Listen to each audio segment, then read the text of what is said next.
Okay, I think we should start. Yeah, okay. So I'm sure that people are going to join us. So hello, everyone. My name is Amos Elad. I'm the Vice President for Public Affairs and Development in Tel Aviv University. And I'm very honored and proud to welcome everyone to this very special Tel Aviv University online broadcasting, focusing on Corona and this world. It's strange and weird that in this time we are having this panel on the broadcast online, but the reality is that we have to do this in this special way. Tel Aviv University in those days, as you know, or if you heard, went online. All the students today are learning online. The whole campus is online from last week already, and then really few days, all the campus turned online. And today, actually, we are every day learning how to deal with this situation like the rest of you in the world. All of us, as you can see, are in our homes, and we are really working hard in the university in many ways to try and find answers in so many different ways. Regarding the coronavirus, the university is doing multiple assignments right now. One of them, of course, is research through our really medical school, Sackler medical school, and through our life science faculty. We have a few researchers who are working really 24/7 on trying to find a cure, a vaccine, a solution, a fast way to detect the coronavirus. Again, no promises, nothing is there, but they are really working hard, and it's really every day, working together with the hospitals that are connected to the university, working together with the government, and of course, working together with other universities in Israel and around the world in order to find solutions. We're also now building, really in 72 hours, we're planning to build a lab, a special lab dedicated in order to make the checks or the coronavirus checks rapid. In Israel today, we have only around 2,300 checks a day. And the idea is to try to make it around 10,000. And the university is really trying to join this national effort in doing this. And of course, the national effort is done by most of our professors and team. And I think this is a very special time, and I'm very proud. We're going to have more of those webinars, and I would like to thank the American friends here hosting us, and of course, Ayana, who is one of our director of the campaign, the global campaign that is really organizing this. And we're promised to stay in touch and to be part of this Tel Aviv University family that you are all part of. This is something that, and especially in those times, we have to be a family. We have to be together. And those events and what we're doing today is only one of those things that we're going to do in the future. So now, with no further ado, I would like to introduce Dr. Bruria Wiesel, Adini. She's from the Program of Emergency and Disaster Management, Sackler Faculty of Medicine in the university, and she will be our host and really help us throughout this broadcast. So thank you very much, everyone. And Bruria, the floor is yours. Thank you very much, Amos, and good day, everyone. I'm very happy and honored to participate in this unique meeting. The current coronavirus crisis actually presents a global challenge, of which the international community has not had to deal with in the past years, decades even. Nonetheless, the history has taught us that this is not the first time that the world has needed to cope with such a wide-scope pandemic. Even before mankind had the ability to travel so easily from country to country as we all do, the viruses managed to do so, and the spread of the varied diseases proved to be lethal to millions of people throughout the world. The present crisis in many ways requires us all to segregate, to be isolated, to be home quarantined, and some people wonder whether the world after the coronavirus will revert back to each country concentrated solely on its own population. For me, I believe the opposite is the case. We're all very familiar with Francis Bacon's revelation that knowledge is power, that information is power. Benjamin Franklin even went further and stated that an investment in knowledge pays the best interest. This is where we're all standing today, sharing the information, viewing the past while looking at the future, studying the data that we can collectively gather in order to plan together how to overcome challenges, how to analyze the consequences, whether they're medical, social, economic, and others, and collaborate even more closely to enable all of us to combat the current hazard, the coronavirus. On behalf of all of us here in the Tel Aviv University, I would like to thank all of you for being with us today. Our mutual support and solidarity makes all of us stronger and that much more resilient. In the effort of discussing together the questions that concern so many of us, we have with us today 3 of the faculty of the Tel Aviv University. We have with us Dr. Ella Sklan from the Molecular Virology Lab in the Sackler Faculty of Medicine, Professor Aviad Kleinberg from the Tzvi Yavitz School of the Historical Studies, Lester and Sally Entin Faculty of Humanities, and we have Professor Leonardo Leiderman, Leo, who is from the Eitan Berglas School of Economics and Coller School of Management, all of us from the Tel Aviv University. Leo is also the Chief Economic Advisor of Bank Hapoalim. Now, during this webinar, we will raise and discuss varied concerns, questions, and so on. All of you are invited through the icon of the questions and answer below on your screen to raise queries that interest you, and we will try to relate to as many as the time will allow us. I would like to refer the first question to Ella. What, in your opinion, and to the best of your knowledge, is the current status of the spread of the coronavirus? But more than that, what are the predictions for the near and the far future? Well, thank you all for joining us.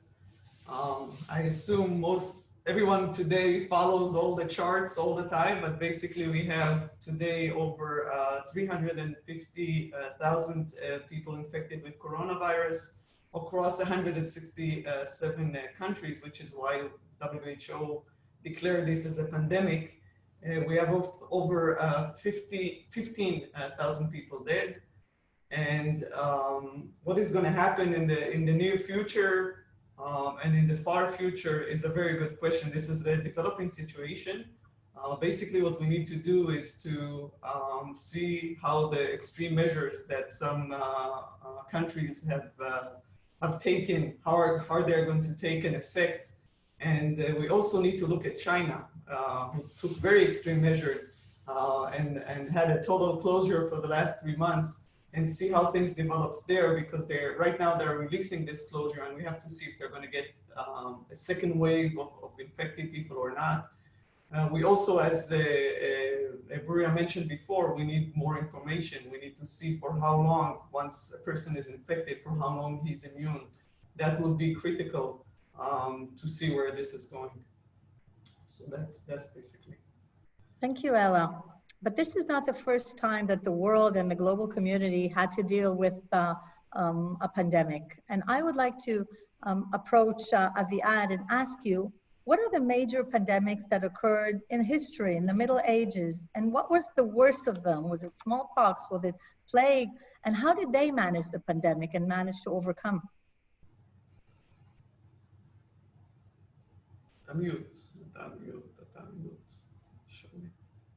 Mute. Aviad, are you with us? All right, here I am. I'm here again. Sorry, I forgot to press the mute button.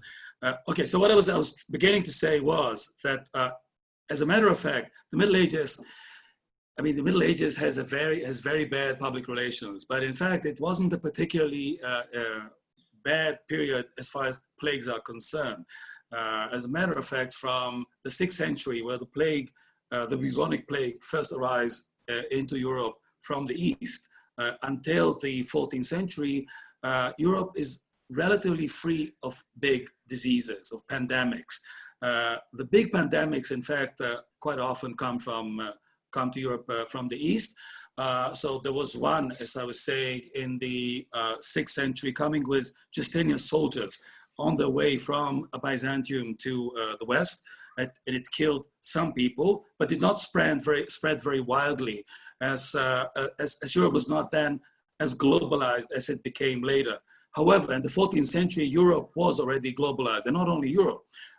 In the 13th century, the Mongols, in fact, took over the whole vast expanse of land of Eurasia, from Korea in the east to Budapest in the west.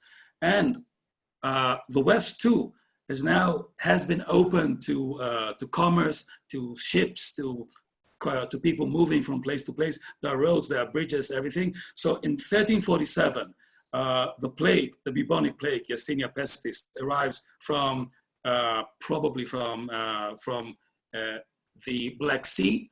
With a Genoese ship, it arrives in Sicily and then spreads rapidly along the trade routes all the way to the north, to as far as Greenland is concerned. And in fact, that plague, the bubonic plague that arrives in Europe in the 14th century, 1348, in mainland Europe, is the worst pandemic that we know of. We're talking about a world population of about 450 million people, and out of them, estimates go as far as 200 dead. So we're talking about 40, perhaps 50% of world population dying. It took Europe. The other thing that I need to remind you is that the plague did not disappear. It stayed in Europe from the 14th century until the 18th century. So we're talking about 400 years of recurring waves of the plague in Europe. And during that time, the population was beginning to suffer from other diseases as well. So we're talking about cholera, we're talking about smallpox. Europe I would say from the 14th century until more or less the 19th century was plagued with plagues. And in some ways, I mean, we managed to stop them now in the 20th century. The 19th century, I remind you, we more or less began to understand how this works. In the 20th century, there was still the Spanish flu in the beginning in 1918. But after that, we've been relatively safe, relatively. I mean, we have AIDS, we have other things, and now Corona. Thank you, Aviad. And you spoke about the spread of the virus, and I would like to approach you now, Leo. Aviad spoke about the spread to humans and the damage to humans, but we also know that the virus actually has been contagious not only to humans, but also to the economy, and a global crisis has developed. How different is the current coronavirus from the previous ones, and are we heading into a global recession? Well, first of all, let me thank all participants for this call and the organizers, and good morning, everyone. I believe the distinguishing feature of the current crisis is what some economists, including myself, are calling the sudden stop phenomenon. In other words, the world has known recessions.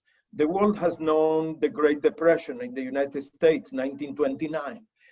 Of course, the recent Great Recession of 2008. But I think we never had something like the current situation, where in a matter of weeks, there is a complete paralysis, a complete freeze of all economic activities, and people are required to stay at home, and the stores are required to be closed. And the labor market has to react in an immediate way because people are sent on a leave or even fired.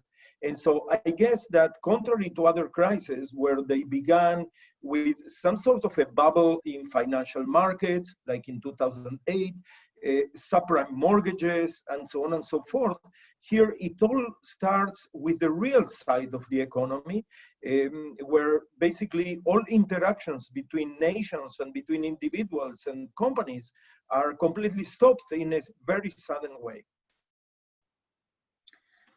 Thank you very much. And you talked about how we dealt with some of these situations in the past. And I would like to approach you, Ella, and ask you about the management. What we see different countries manage the crisis in a different way. Which mode of response has proven to be more effective in containing or combating the coronavirus, and why? Is it China? Is it England? Is it Singapore? So all the countries you mentioned took very different approaches. For example, China did a complete lockdown of everything.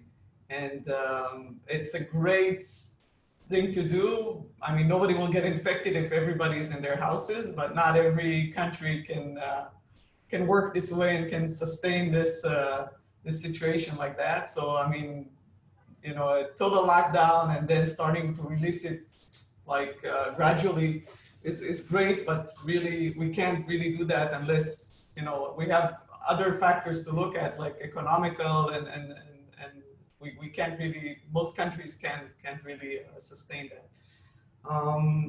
Singapore also, they took a very interesting approach. They had less social distancing measures. They closed their borders early on, and that really helped them, especially with China, to lower the number of cases. They didn't do as much social distances as other countries, but what they did is a very extensive testing and very extensive epidemiological studies, looking at really fast and really efficiently at all the contacts of the people who got infected and quarantining them. That way they had most of the population still keeping on working and keeping the economics going on, while most of the infected people were quarantined. And that was an excellent approach, which kept them on a very low number of infected people. The problem is you need compliance from the population, and you need to do a large number of testing, which not all the countries were really ready for that at the time we started this. Singapore had some practice with the previous SARS epidemic, which other countries had, and they approached it in a great manner. But some countries are already past that stage. For example, Germany seem to have woken up a little too late, and they have quite a significant number of infections right now. Basically, they didn't start social distancing right away, and that's why they have such a large number of cases. They're pretty lucky though, because their fatality rates are quite low, and that's thought to be because most of the infected people were very young. There were people on ski vacations in other countries that imported the disease into Germany. What they did do pretty well, since they did pretty well, is get their medical system up and running. So they also give very good treatment, which also lowers the number of their fatalities. And the last country you measured is England, which also had a very interesting approach. Initially, they were trying to go for the herd immunity approach, not just isolate the high-risk groups and then let everybody else get naturally immune for the virus. But then a report from the Imperial College came in that showed them the cost of such a measure. So they flipped back their strategy, and now they're doing more or less what we're doing all around the world. But by the time they started doing that, they already had quite a large number of cases. So we need to see how the situation will develop there. Thank you, Ella. So you refer to different management and response measures. And Leo, I would like to ask you, and this is coming from one of the participants that is interested to know, what is the treatment that you or other economists are actually suggesting in order to avoid the persistent recession and the high rates of unemployment, which we're seeing climbing from day to day? Yes, well, I think what people in the macroeconomics profession like myself are suggesting, based on past experience, is to use policy tools in order to alleviate the impact of the shock of the coronavirus phenomenon on the economy. Of course, this is a medical coronavirus is a medical issue, and there appears to be no other feasible approach than to try to isolate people and to all these closures and to have people stay at home.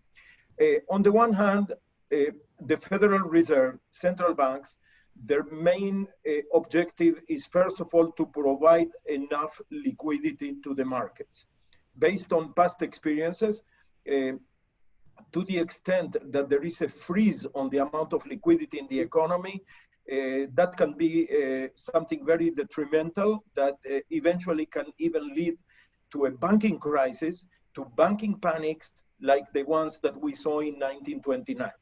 The recent, relatively recent crisis of 2008 showed how the Federal Reserve, the European Central Bank, and other central banks were quite quick in responding to the liquidity challenges and providing all kinds of measures. Today, we learned that the Fed has decided to start buying US treasuries in the market. And I believe this is a very positive phenomenon, and we will see more of that as we move along. So in terms of central banks, also opening all kinds of credit lines to some of the sectors that are under tremendous stress in the economy. But the key player, I think, once we deal with the important issues of liquidity, are the governments. And here we found the US in a very, very unsatisfactory position, because still, as of this morning, New York Times, the United States Senate, government, Congress have not yet decided on a full package of additional government spending on health issues, to build more hospitals, more treatment rooms, to bring all the equipment that is needed, ventilators, and so on and so forth. And on the other hand, to provide all kinds of easing measures on the taxes, on the levies that are, some sort of a burden from the point of view of the private sector. In this crisis, we are seeing almost immediately a rise in the rate of unemployment.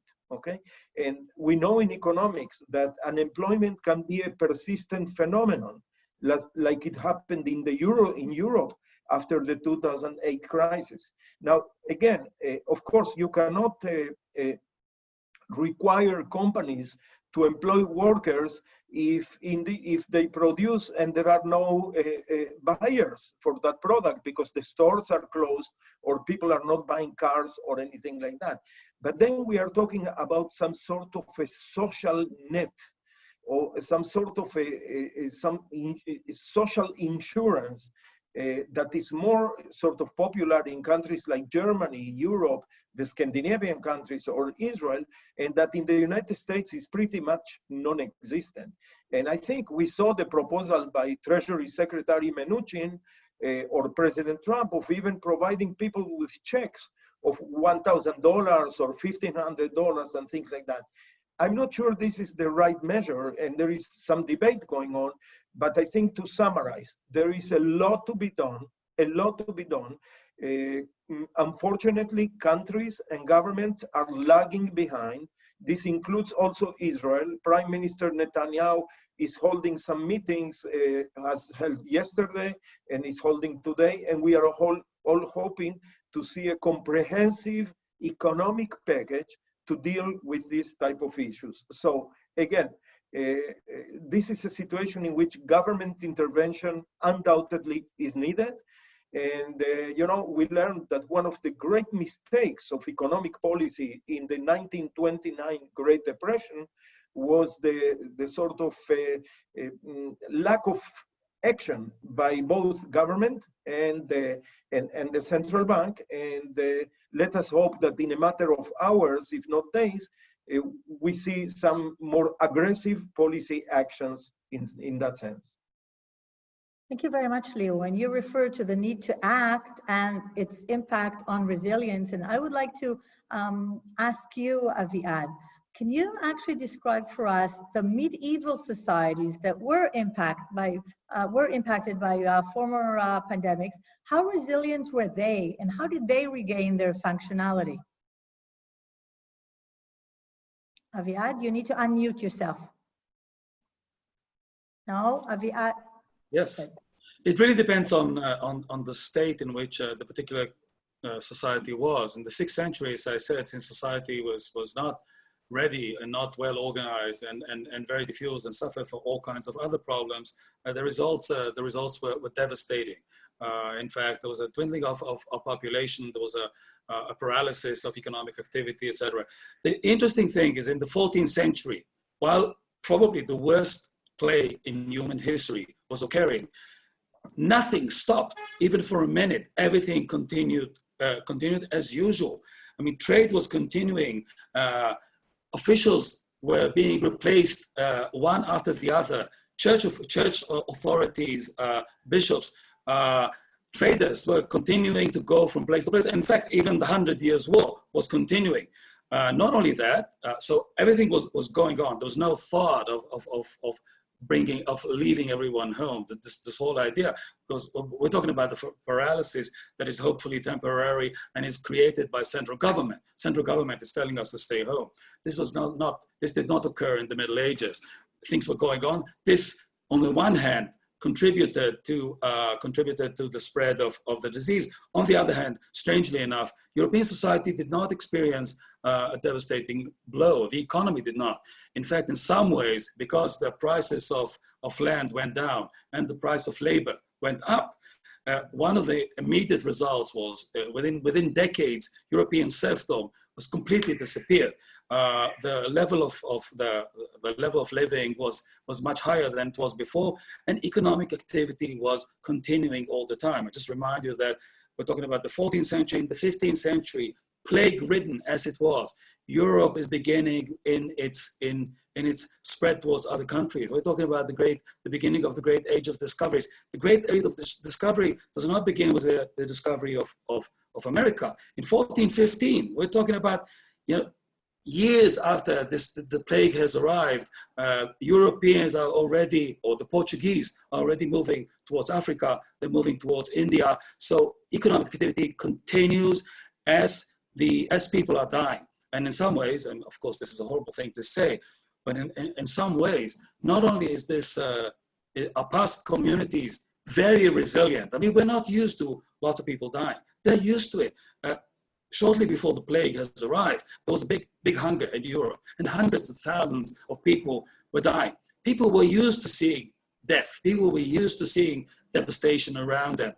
They continue, they go on, they move on, and need I say, I remind you that as the plague begins, Europe is experiencing the so-called Italian Renaissance. We're talking about Boccaccio, who gives us one of the most moving and most sort of impressive descriptions of the plague in Florence, but it's Petrarca, it's Boccaccio, it's the great artist, it's everything that we are relating or thinking about when we're thinking about the Renaissance. So I think in some ways it's extremely hard to say how things would go. If we're talking about resilience, if we're talking about sheer determination, if we're talking about communities taking the blow and moving on, European society, perhaps much more than today, is expecting blows, is taking the blows, and in fact continues to prosper as death is in the streets.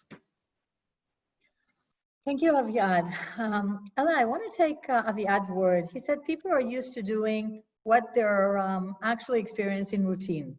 And right now, what we're telling people is exact opposite. Do not go to work, do not socialize, stay at home. Actually, more or less, the world's population has been instructed to maintain social distances. Would you actually explain to us why is this so important? But more than that, how long can we expect this to be continued, and how long is it going to be effective? So the idea behind social distancing, if there's no social distancing and there's a virus spreading around in the community, everybody's going to get infected more or less at the same time. When you get infected with coronavirus, 80% of the people get a mild disease, about 20% get a more severe disease. Out of these 20%, 14% will get hospitalized, but 6% out of these will need intensive care treatment. And basically the idea behind social distancing is to lower the amount of infections so we can flatten that curve, so it will be below the maximum capacity of the hospital, so that everybody who gets a severe infection can basically get treatment. So how long is that be effective? Basically, Again, it's a developing situation. We need to see the number of cases starting to drop because of in each country because of these social distancing measures. And we need to keep it all the time under the maximal capacity of the health system, which is depends on the specific country that we look at. And with time also, we're getting better prepared. We're building more hospitals, making more places where we can treat these patients. So basically, we have to make sure that everybody that gets infected, we're pretty sure now that we cannot completely lock down these infections, but we have to make sure that everybody who gets severe disease can at least get treatment. How long will it go? That's a key question. I think in my last question, then I'll continue this. Okay. I would like to go back to you, Aviad, because Ella talked about changes and population has to change, some views, some behavior, and so on.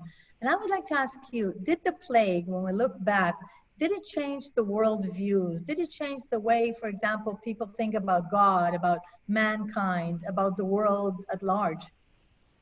Absolutely. And first, I just want to make a quick remark to Ella. Hopefully this is not the case. But the plague arrived in the 14th century and stayed until the 18th. So they were talking about 400 years of plague. There was no possibility of actually paralyzing everything, of social distancing. This is not an option. If we're talking about that again, we have to remember, of course, that the plague is, first of all, a terrible, terrible tragedy. People are dying. The cities are suddenly empty. Some dwelling places or some settlements in Europe disappeared completely. Everybody died. For example, the Scandinavian settlement in Greenland, there was 100% death. Everybody died. So the whole thing disappeared. So of course, in that sense, first we have to remember that. It's a horrible tragedy. But in other ways, I would say there are three very important things that happened as a result of the plague. One was, as I said, that there was a significant rise in the standard of living of the working classes after the plague. Wages were skyrocketing. Labor was extremely important. And more than that, this is an economic thing. Europe, from that time on, suffered from a problem of energy. It's an energy-hungry culture. And technology is partly an attempt to find ways of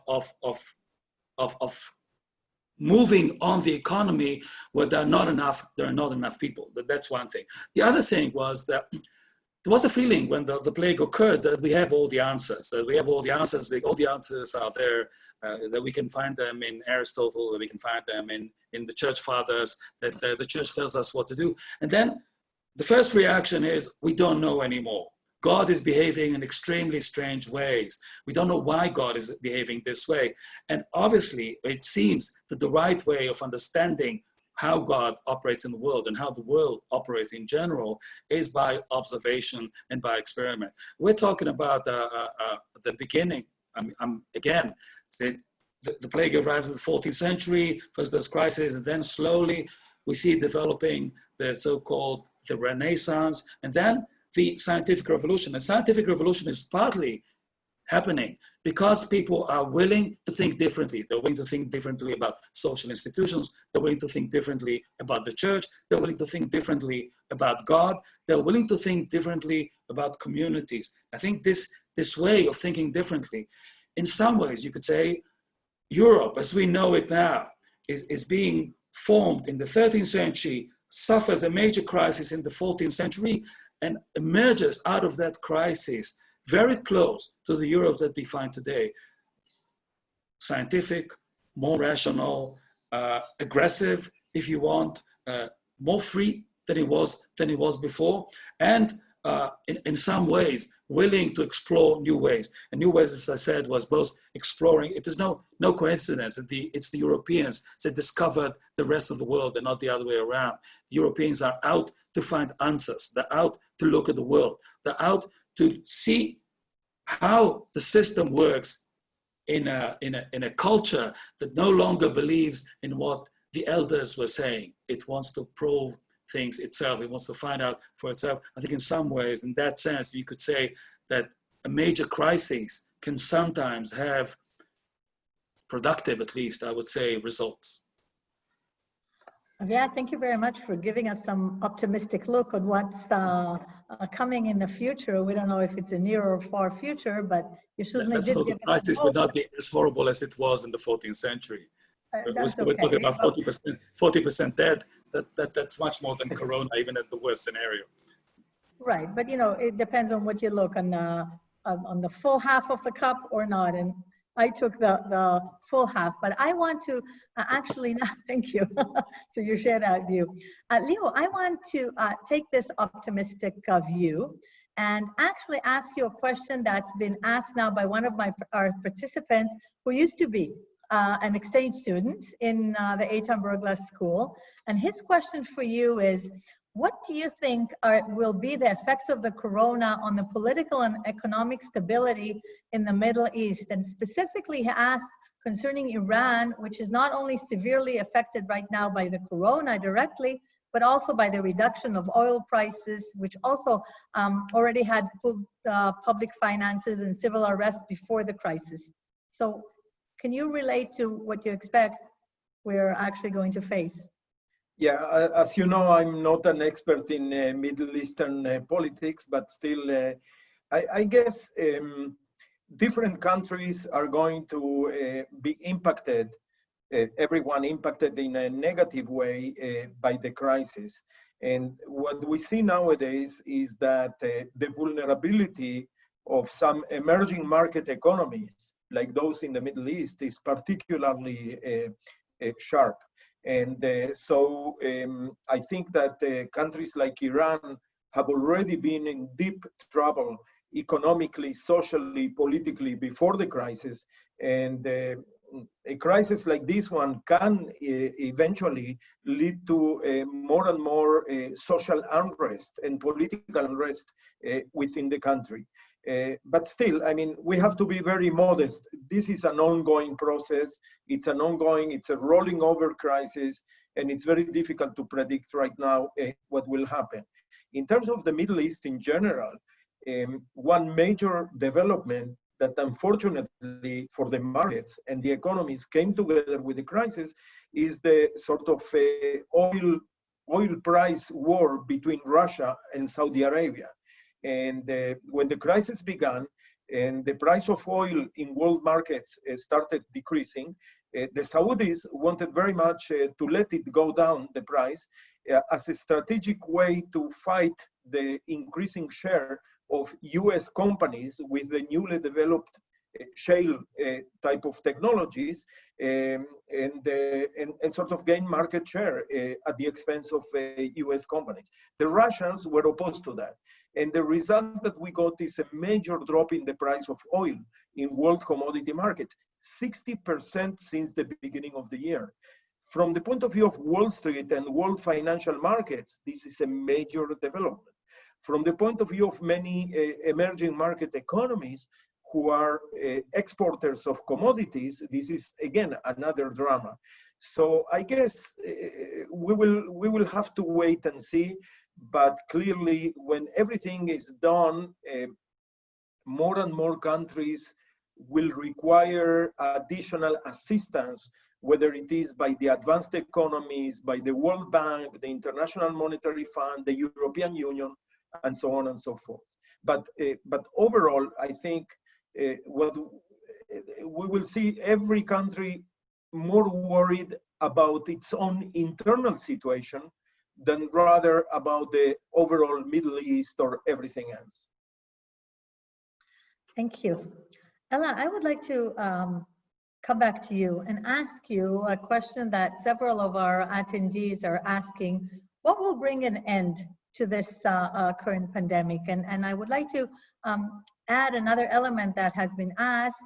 Do we need to achieve herd immunity? Will we not have to develop one or more effective vaccines, which means discovery and testing and confirmation, manufacturing, and so on, which can take a long time, certainly several months, if not years. And some of the concerns are, will we have to stay in the same policy of shelter in place or stay at home while all this stuff manufacturing is being done? So basically, a virus keeps on spreading as long as it has people to infect. And in the previous SARS epidemic that was in 2002, 2004, every patient was symptomatic. So it was pretty easy to isolate all the sick people, and then the virus didn't have anything to infect anymore and it just disappeared. So with this virus, most experts agree that we passed this point, and some patients are not symptomatic and it's very hard to isolate them, which means that as long as the virus will have people to infect, it will keep on going. There are two ways to get out of the susceptible pool. Actually three ways. One of it is to hide in your house, but we can't do that forever, as you said. And there are other two options. One of it is to get naturally immune by getting infected and recovering. And the other one is by getting vaccinated. So if a vaccine will take time, the other option is to slowly and gradually release the social distancing measure while keeping on testing the population and quarantining all the people that are actually infected. That way, and all the people who already recovered, they can also go back to the workforce. And that way you can gradually and slowly release the social distancing measures until everybody will come back to the workforce. In case you have, if you efficiently test, then you'll be able to efficiently quarantine all the people who become sick again, and hopefully we won't have to put all the population back under quarantine. We can do that because countries that did this efficiently, like Singapore, managed to prevent most social distancing measures just by doing these massive testing and thorough epidemiological inquiries of every sick person and their contacts. So hopefully we'll get better at that. People who already got sick and recovered will already be immune, and hopefully in the near future we will have some drugs or maybe some vaccines also to prevent these infections. Thank you, Ella. As you've said, we're learning as this crisis evolved, but I want to approach you, Aviad, and go back again to history. Actually, are there lessons that we can learn from the medieval management of the pandemics that may still be effective to the way we deal with the situation at present? That's a complex question. I would say that one is a warning sign and the other is maybe a beneficial thing. As every crisis creates a need for a scapegoat, because even though they did not know what causes it, it was clear that in some ways this was considered, if you want, an ethical disease. So God is angry with us and he's punishing us. We don't know why and how exactly, but he's punishing us for our sins. And if you ask every religious fanatic, he will always have ready at hand a list of people who are to blame for everything that happened. So quite often what happens when there's a real crisis is there's a search party looking for people who are to blame. In Europe, it was the Jews, it was lepers, it was witches later, so women who were accused of being the result of these recurring waves of disease. But I think on the positive side, it's something that I said before. This is a major crisis. It's a wake-up call, and we have to rethink the way we do things, we have to rethink our expectations. Is it realistic to expect that there will be no dead people, that that diseases will not kill anyone? Because we're talking about disease, in this particular case, a disease that kills very few people, relatively speaking, much less than some other diseases that were much more lethal than this one. And also in some ways, because we're looking at ways of social organization and political organization, I hope that this will be an opportunity to rethink the way we're organized, the way we self-help, the way we expect things of our governments, the way we are being governed. And if this is done with level-headedness, and if this is done without panic, then I think something good might come out of it.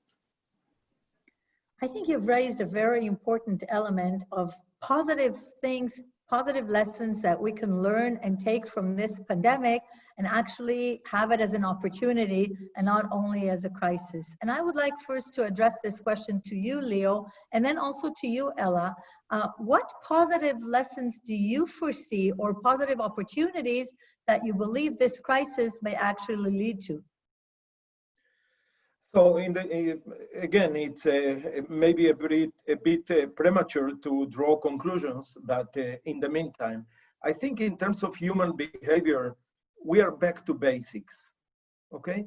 We see that, after a period in which the standard of living went up in most advanced economies, and restaurants were full, and people are going to the most sophisticated vacations, and so on and so forth. All of a sudden, we are back to basics, to our families, to medicine, to our dependence on medicine, to the environment, to being modest and restricting ourselves a bit more on the way we behave, to become with a greater solidarity to our families and to everyone in the community. I think it's again, as someone said, it's a wake-up call. I don't know if it was Aviad or Ella. It's really a wake-up call that reminds us of what is back to basics. Let me also emphasize that, as we know, the world is also facing a problem of global warming, and so let us hope that this is the last natural disaster. And I think we should call this coronavirus a natural disaster for quite some time. But the warnings about the phenomenon of global warming, its impact on on the world, on different economies, on different societies, different countries. We saw many countries going through tsunamis and major climate problems. And the big question is, are we prepared as a world, as human beings, to deal with this type of phenomena, other than making a reservation for the next weekend at a very nice restaurant? I will go back to you with that question that Leo stated in a minute, Aviad, but I would like, Ella, for you to also comment on other positive opportunities here. I really agree with everything Leo said. It's a wake-up call, and this is a serious tragedy. What we see, the pictures we see from Italy are really devastating. But I mean, relative to other, Aviad can talk about it more, but relative to other plagues that we see, that complete communities were wiped out, I think this is a big wake-up call, because people have been talking about a pandemic or viruses that can become pandemic for quite a few years now. And as you can see, the world is not ready. And we have now this pandemic with relatively, every fatality is devastating, but relatively low fatality rates. And maybe it's a wake-up call for us, for our medical system, and for the world to be better prepared for the next one. And that the next one could be much more fatal than this one. So hopefully we'll learn the lesson. Thank you, and Aviad, I'd like to turn that to you. You actually started this discussion concerning the positive sides.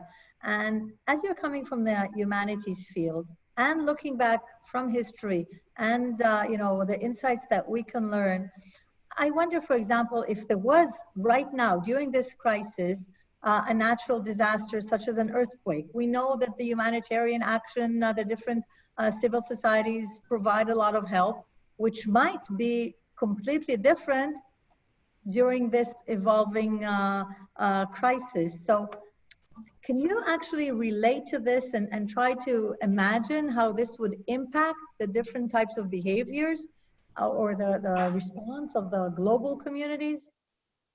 Let me suggest something that I think is very important in the way that we cope with crises. a crisis is a physical phenomenon. Okay, so it's germs or viruses, and it's certain obstacles. It's as you said, an earthquake or a storm or things like that. But crises also happen in the mind. They're happening in the way societies build themselves, in the way they take care of the weak, in the way they think of their future, in the way they allocate jobs, and they allocate responsibilities. And I think that the humanities, historians, philosophers, sociologists, or the sciences de l'homme, anthropologists, sociologists, should play a much larger role in understanding how we go and helping us cope with crises, because a crisis is not just, as I said, a logistical problem. It's a way that society copes with itself, with its self-image. And I think part of what we can contribute in the humanities is an understanding of how things went in the past, of, as I said, risks, and of opportunities, of, as I said earlier, the possibility that out of a crisis can come dictatorships, can come great violence, can come persecution of minorities, but also positive things like rethinking, like empowerment of society, of democratization, of more rationality. These things, I mean, we're standing at a crossroads, and I think that we in the humanities, in the social sciences, can help people choose a better, a more positive way of coping with a crisis that, as I said again, is not just a logistical or a physical or a biological crisis. Thank you. And Ella, I'd like to refer to you again, something that interests many of our attendees. What will actually bring an end to this pandemic? Will it only be when we have some cure or vaccine or another supportive medications? Or what do you think needs to happen for this pandemic to actually be one that we can live with? As I mentioned before, I mean, a virus stops infecting when it doesn't have anybody to infect, and that can be achieved either by hiding in our houses or by getting immune. And you can get immune artificially by a vaccine, or you can get immune by getting infected and becoming immune. We still need more information. We don't know. We know that there is immunity once you get infected. We don't know how long does this immunity stay for. So hopefully, most of the people who get sick don't get very severe disease. So a large amount of those people will become immune. And once immunity reaches a high enough level, then what we know as herd immunity, then the pandemic will stop. So that can happen either naturally or by vaccine. And hopefully we can lower the number of infections. So most of the people can get treatment and will be less impact from this pandemic. But until we get a high enough amount of immunity, this pandemic will not stop. Which is a bit of a paradox, because in order to be infected so that we can be immune, we need not to stay at home. Yeah, so I mean, a lot of people are getting infected despite the fact that we're at home. And the idea is to lower the amount of infections so we can get proper treatment and we'll get more time to make a vaccine. And hopefully that will happen in the next couple of months. But if we all get infected together, that will not help anyone. Certainly not the medical system. Leo, I would like to ask you the same question. What do you think regarding the economic crisis? What will bring an end to that crisis? I guess we all depend on Ella and the scientists, because in order for real economic activity to return to some kind of normalcy, we first have to resolve the medical issue. And if people cannot go to work, then that's a real issue. I think it is interesting, and I think it's encouraging that in countries like China and South Korea, we are seeing some return of some of the activities back.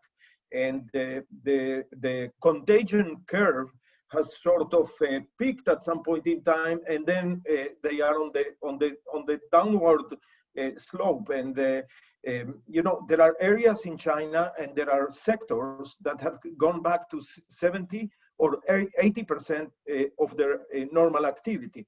The same in South Korea, the same in Japan, the same in Singapore. Now, obviously, if you're a company producing a product in China, but the rest of the world is still in trouble, whom are you going to sell this product to? So, of course, China is a huge economy, 1.4 billion people there. The internal market is very big, but for smaller countries, it is a more dangerous thing. On the other extreme, when we look at the situation in Europe, it's really, really worrying. I mean, the OECD came out this morning with a forecast that countries like Italy, France, Spain, and even Germany will be in a state of tremendous pressure and difficulties, maybe for between 1 and 2 years. And we have to remember also that the real economy doesn't move very quickly as the financial markets. And so even when the doctors tell us that it's okay to go back to normal, it will take a significant amount of time before the wheels of the real economy, of manufacturing, services production, go back to where they were. And there is the major question whether indeed they will return to where they were, because one of the risks that especially labor economists are stressing is that maybe some people that were you know, defined on leave, maybe that leave will become a permanent phenomenon, and something that, of course, we don't want to be very pessimistic about right now, but we have to recognize the risks of that phenomenon. Thank you very much. And that, again, strengthen what Aviad said before, that we also have to take this crisis as an opportunity and try to think how we should adapt our medical infrastructure, our economical infrastructure, our societies at large. So our panel discussion and the active participation of the attendees, which I would like to thank all of you for. So many of you that join us today, it's part actually of the global struggle to contain the coronavirus and to resume normalcy once again, which is something that all of us are wishing for. As expected, there are many issues that concern or intrigue us, and we're all required to continue in our joint strive to collectively fight the coronavirus and to enable and empower our individual, our community, our national and our international resilience in all societies, wherever you are. I believe that we should not focus on any borders between nations, but actually establish a very defined border between humanity on the one hand and the virus population on the other hand. And this we can only achieve in the fight together. I want to thank all of you for joining us today. I want to thank the panelists. I want to thank the Friends of Tel Aviv University, which actually facilitated this. This session was actually one of many that Tel Aviv University is going to conduct. The next session in the series of meetings will deal with technology, globalization, and privacy in the age of the corona. The panel will take place on April the 6th. It will be between 4:30 and 5:30 p.m. Israel time. And we hope that all of you will join us. Thank you for being with us today. Thank you for your support for the Tel Aviv University. May all of you be safe and healthy. Have a good day, all of you, and bye-bye. Thank you.